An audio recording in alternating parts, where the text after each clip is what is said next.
నమస్తే. Welcome to our channel. నేను సిరి. ఈరోజు మనతో పాటు ఉన్నారు టీడీపీ లీడర్ ఉప్పలపాటి శ్రీనివాస్ చౌదరి గారు. నమస్కారం సార్. వస్తది.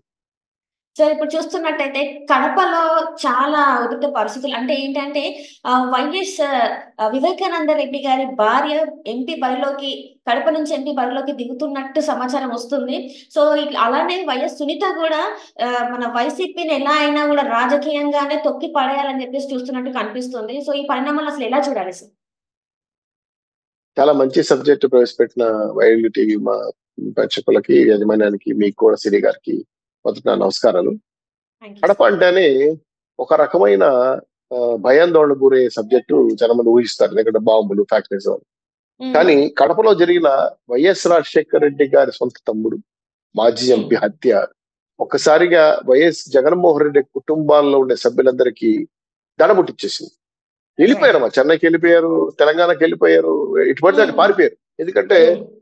ఈయన ఎలక్షన్ కోసం, రాజకీయం కోసం ఎవరైనా ఏమైనా చేస్తారని భయం పుట్టింది. హ్మ్. ఎందుకంటారంటే సునీత గారు సునీత గారు అంటే రాజశేఖర రెడ్డి గారి చిన్నాన్న, అంటే వివేకానంద రెడ్డి గారి కూతురు, హ్మ్.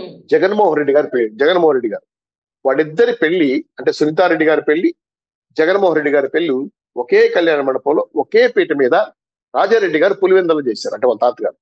చాలా హ్మ్. అన్యోన్యమైన సంబంధమైన కుటుంబం, చెల్లెళ్ళగా భావించే వ్యక్తి. ఒక్కసారిగా అంత అనుబంధం ఉన్న వ్యక్తి సొంత చిన్నాన్ని చనిపోయిన తర్వాత రైట్. 5 ఏళ్ళు అవుతా ఉంది. హ్మ్. గల్లీ నుంచి ఢిల్లీ వరకు ఒక ఆడ మనిషిగా, ఒక స్త్రీగా, ఒక చెల్లెలుగా జోలు పట్టుకొని తిరిగిందమ్మా నాకు న్యాయం చేయమని చెప్పి. అన్న హ్మ్. దగ్గర తిరిగింది, మంత్రుల దగ్గర తిరిగింది, కోర్టులు, హైకోర్టులు, సుప్రీంకోర్టు తలుపు పెట్టింది. న్యాయం హ్మ్. జరగలేదు కదా. హ్మ్. ఆయన చంపేసినప్పుడు చాలా మంది బెయిల్ మీద బయట తిరుగుతున్నారు కదా, కాలర గెలుచుకొని రైట్. తిరుగుతున్నారు కదా.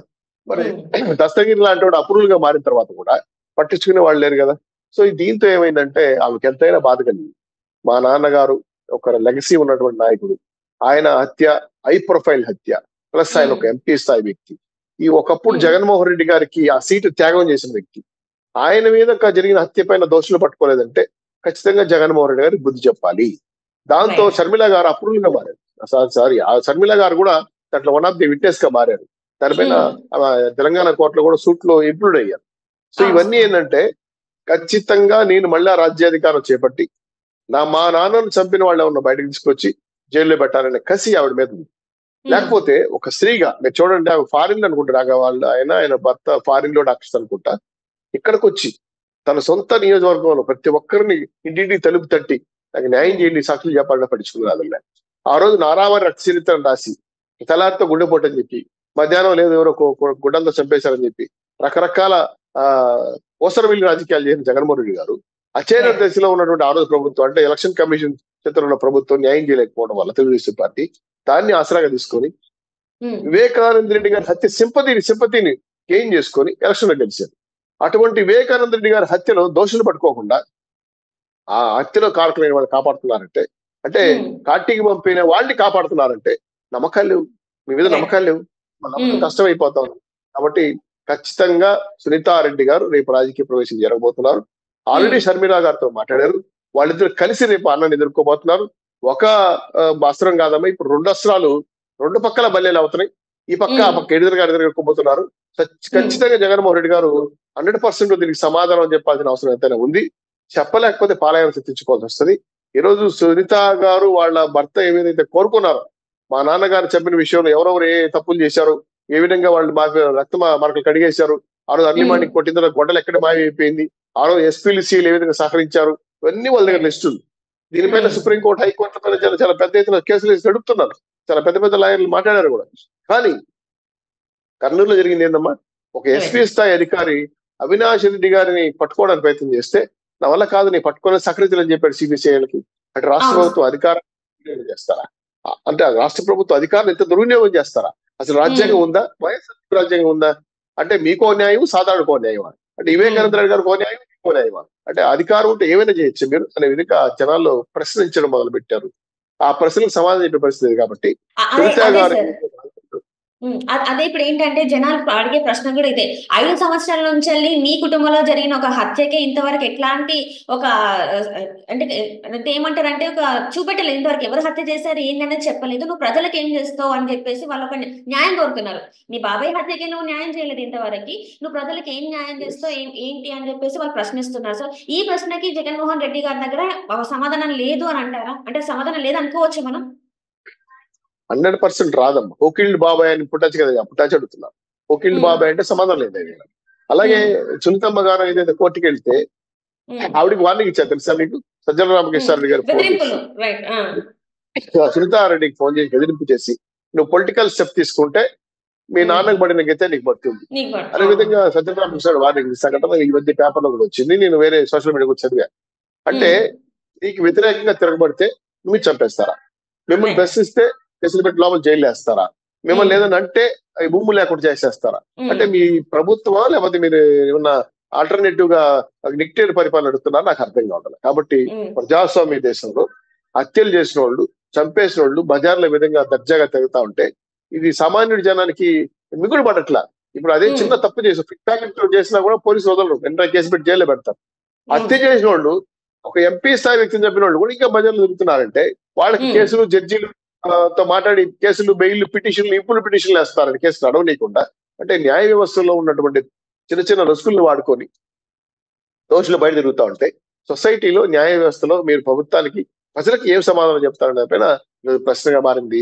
సునీతారెడ్డి గారు ఆ విషయం పైన రగిలిపోతున్నారు. ఒక ఆడబిడ్డగా, ఒక తల్లి నిజంగా చెప్తే సునీతారెడ్డి కూతురు పుట్టుంటే ఎవరికైనా పుట్టితే మంచిది. ఎందుకంటే తండ్రి కోసం పోరాడుతున్న వ్యక్తిగా మేము గమనిస్తున్నాం, వీరవరితిగా. ఎందుకంటే ఎవరు ఆ విధంగా చేయరు. చనిపోయిన తర్వాత కూడా ఈ విధంగా పెద్ద ఎత్తున ఫైట్ చేస్తా ఉందంటే ఒక ఆడబిడ్డగా ప్రాణానికి తెగించి హ్యాట్సాఫ్ టు సునీతారెడ్డి గారు చెప్పాలి. ఎందుకంటే కొన్ని రకాల ప్రతిఒళ్ళు వచ్చినా, వార్నింగ్లు వచ్చినా, బెదిరింపులు వచ్చినా మా నాన్నను చంపినాడు వదలను, బస్ తంచని సంగతి తెలుస్తారని చెప్పి చేస్తున్న పోరాటానికి యావత్ ఆంధ్ర రాష్ట్రం అంతా కూడా ఆవిడకి అండగా నిలబడింది.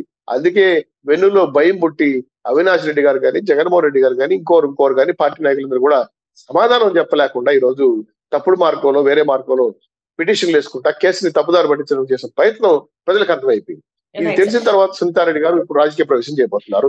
చేసి దెమ్మ తిరిగి బొమ్మ కల్పించే తీర్పు ఇవ్వబోతారు. ఖచ్చితంగా జగన్మోహన్ రెడ్డి గారు ఏదైతే కోల్పోయినారో కడప సిద్ధాంతం అది తగిలి తీరుతుంది, అనుభవించక మారదనే విషయాన్ని సొంత చెల్లికి న్యాయం చేయలేని జగన్మోహన్ రెడ్డి గారు రాష్ట్ర ప్రజలకి న్యాయం చేస్తారనేది ఈ రాష్ట్రంలో ప్రశ్న. అంటే ఇప్పుడు చూస్తున్నట్టయితే వైఎస్ షర్మిల పరిస్థితి ఎలా ఉందంటారు? అంటే తన అన్నకి వ్యతిరేకంగా వేరే పార్టీలో అంటే కాంగ్రెస్ పార్టీలో ఇప్పుడు ఏపీ పిసిసి అధ్యక్ష పదవిలో ఉన్నారు. సో ఈ అంటే ఎప్పుడైతే అన్న నుంచి వేరేపోయి తెలంగాణకు వచ్చిందో అప్పుడే మనం అనుకోవచ్చు సార్ ప్రాణ భయంతోనే వచ్చి ఇక్కడ పార్టీ పెట్టింది అనుకోవాలా? లేకపోతే అసలు ఎలా? అంటే ఇప్పుడు వివేకానంద గారి హత్య, సొంత బాబాయ్ హత్య తర్వాత ఏమన్నా అంటే ఆస్తి విభేదాల ఇంక ఏ విభేదాలో మనకు తెలియదు. కానీ తను వచ్చి మాత్రం ఇప్పుడు తెలంగాణ పెట్టుకుంది. తెలంగాణ నుంచి కాంగ్రెస్ లోకి వెళ్ళి ఇప్పుడు అక్కడ అన్నకి పోటీగా చేస్తుంది. సో ఇంకా అంటే ఈయన నేర చరిత్ర బయటకు వచ్చే అవకాశం ఉందంటారా? 100% మంచి ప్రశ్న వేశారు. షర్మిల గారు రాజకీయ ప్రవేశం చేసింది రాజశేఖర రెడ్డి గారు ఉన్నప్పుడే. ఆమెకి రాజకీయాలంటే ఇంట్రెస్ట్. అందుకే చనిపోయిన తర్వాత అన్న ముఖ్యమంత్రి కావడానికి ఆమె 50% ఆఫ్ కాంట్రిబ్యూషన్ అవుతుంది. రాష్ట్రమంతా 3700 కిలోమీటర్లు ఆవిడ అమ్మగారు బైబిల్ పట్టుకొని తిరిగి జగనన్న వదిలిన బాణం రాజశేఖర రెడ్డి గారి రజన్న రాజ్యం తెస్తామని చెప్పి మా అన్న జైల్లో ఉన్నాడు, ఆయన తరపున మేము తిరుగుతున్నాం అని చెప్పి ప్రచారం చేసి ముఖ్యమంత్రి కావడానికి కీలక పాత్ర పోయించిన వ్యక్తి షర్మిల గారు. అటువంటి ఆవిడ గెలిచిన తర్వాత రాజ్యసభ ఇస్తారని కొంచెం ఆశపడ్డారు. ఎవరో రిలయన్స్ వాళ్ళు చెప్పారని పర్మిల్ తనకి ఇచ్చేసారు ఆ ఎంపీ పదవి, డబ్బులు తీసుకొని. ఆ తర్వాత అసంతృప్తి ఫీల్ అయింది. తర్వాత ఇంటికెళ్ళి రాజశేఖర రెడ్డి గారు ఆస్తులు ఇవ్వమని అడిగారు. అడిగితే జెరూసలంకి వెళ్ళినప్పుడు ఒక వైట్ పేపర్ మీద రాసి ఇచ్చాడు, ఇవన్నీ నీకు ఇస్తానమ్మా. జెరూసలంలో దర్శనం అయిన తర్వాత ఇంటికి వచ్చిన తర్వాత మళ్ళీ మర్చిపోయాడు. మళ్ళా చెన్నై నుంచి అనిల్ బ్రదర్ బంధువులు, అనిల్ రెడ్డి వాళ్ళు, వైవి సుబ్బారెడ్డి వాళ్ళు కొంతమంది వెళ్ళి మధ్యస్థం చేశారు. ఇవి మీకు ఇస్తానమ్మా, గొడవలు చేయొద్దండి. చెప్పిన తర్వాత ఒప్పుకున్న తర్వాత అవి కూడా మానేశారు. సో ఆస్తి ఇవ్వలేదు, రాజకీయ వారసత్వం ఇవ్వలేదు, చెల్లిని పొమ్మనకుండా పొగబెట్టి బయటవేశారు. సో ఎప్పుడైతే వివేకానంద రెడ్డి గారి హత్య జరిగిందో ఒకసారి కుటుంబ సభ్యులలో భయాందోళన గురయ్యారు. ఓహో రాజకీయం కోసం వీళ్ళు ఏమైనా చేస్తారని చెప్పి పక్క రాష్ట్రానికి వెళ్ళి ఆవిడ పార్టీ పెట్టుకున్నారు. అక్కడ పాదయాత్ర చేశారు. తనేదో నిరూపించుకోవడానికి ప్రయత్నం చేశారు. తర్వాత జరిగిన రాజకీయ పరిణామాల్లో కాంగ్రెస్ తో కలవటం, ఆవిడకి పిసిసి ఇవ్వటం, ఈ రోజు జగనన్న వదిలిన బాణం జగనన్నకి బల్యమై కూర్చుంది రాష్ట్రంలో. సో ఈ రోజు చెప్పలేకపోతున్న సమాధానం. జగన్ రెడ్డి గారు మీరు జగన్ రెడ్డి గారు నన్ను గొంతు పట్టుకుని తోశారు కదా, నాస్తి అడిగితే అని చెప్తే సమాధానం లేదు. జగన్ రెడ్డి గారు వైఎస్ఆర్ రాజశేఖర రెడ్డి గారు కొడుక మీరు ఇలాంటి కార్యక్రమాలు చేస్తారు, మీకు అసలు లెగసీ ఉందా అని అడుగుతుంటే సమాధానం లేదు. రాష్ట్రం రైతుల పరిస్థితి ఘోరంగా ఉంది, ఆత్మహత్యలు చేసుకుంటున్నారు, రైతుల భరోసా ఏం చేశారు సమాధానం లేదు. ఆవిడ ప్రశ్నకి ఏ ఒక్కరు చెప్పకపోగా ఆవిడ్ని వ్యక్తిగత హననం చేస్తారు మా మహిళలు.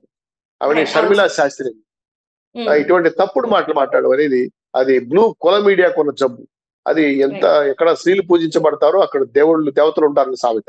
ఈయనేవరంటే కొంత చెల్లిని కూడా వదలకుండా ట్రోలింగ్ చేస్తున్నాడు. అది 100% తప్పు. షర్మిలా గారు ఈ రోజు స్ట్రాంగ్ ఉమెన్, 100% ఆవిడ వ్యతిరేకంగా పోరాటం చేస్తా ఉంది.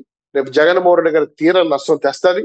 ఆయన పార్టీ భూస్థాపితం కావడానికి ఏదైతే కష్టపడి పైకి తీసుకొచ్చిందో ఈరోజు నాశనం చేయడానికి కూడా ప్రధాన కీలక పాత్ర పోషించే పరిస్థితి ఏర్పడతా ఉంది. కాంగ్రెస్ పిసిసి అధ్యక్షుడు అయిన తర్వాత ఆవిడ రెబల్ స్టార్ గా మారిపోయి అన్నగారి మీద ఎట్టి పరిస్థితులను రాజీ పడని చెప్పి సంధిస్తున్న బాణాలకి ఆయన అసహన్యం చేసే పరిస్థితి ఏర్పడతా ఉంది. జగన్మోహన్ రెడ్డి గారు ఇప్పటివరకు నోరు తెలిసి మాట్లాడలేదంటే ఎంత భయానికి గురయ్యాడో. తల్లి దగ్గరికి వెళ్ళి ప్రాధేయపడి అమ్మా నన్ను కాపాడు, దిమ్మ తిరిగి బొమ్మగానే పడతా ఉంది, నువ్వే నాకు కాపాడే పరిస్థితి ఏం చేద్దా సాహో అని పెడితే ఆవిడ కూడా నేనేం చేయలేను ఆయన, నువ్వు చేసిన పాపాలు అటువంటి చెప్పి హ్యాండ్స్ అప్ చేసిన సంగతి ఈరోజు పేపర్ లో చూశాను. బంధువర్గంలో కూడా మాట్లాడుతున్నారు. పులివెందులకు న్యాయం చేయలేడు, చెల్లికి న్యాయం చేయలేడు, బాబాయికి న్యాయం చేయలేడు, రాష్ట్రానికి న్యాయం చేస్తారనే విషయాన్ని చాలా క్లియర్ గా రాష్ట్రపతి గమనించారమ్మా. అందుకే ఫ్యాన్ ఖచ్చితంగా స్విచ్ ఆఫ్ వేస్తారు, 100% డౌటే లేదు. జగన్మోహన్ రెడ్డి గారు రాష్ట్రం 3వ స్టేట్ అంతా కూడా ఈ రోజు హలో ఏపీ బాబాయ్ వైసీపీ అనే పరిస్థితిలో ఉన్నారు. కాబట్టి దీనికి రాష్ట్ర ప్రజలు ఈ రోజు ఎప్పుడు ఎలక్షన్ వస్తాయా, ఈయనగాల బటన్ నొక్కి బటన్ నొక్కి ఓడించాలని ఎదురు చూస్తున్నారమ్మా. ఆ సమయం కోసం రాష్ట్రం ఎదురు చూస్తారని ప్రతి ఒక్కరు కూడా కోరుకుంటున్నారు. Right sir, right. Thank you so much sir, మీరు మాతో పాటు జూమ్ కాల్ వచ్చినందుకు ధన్యవాదాలు.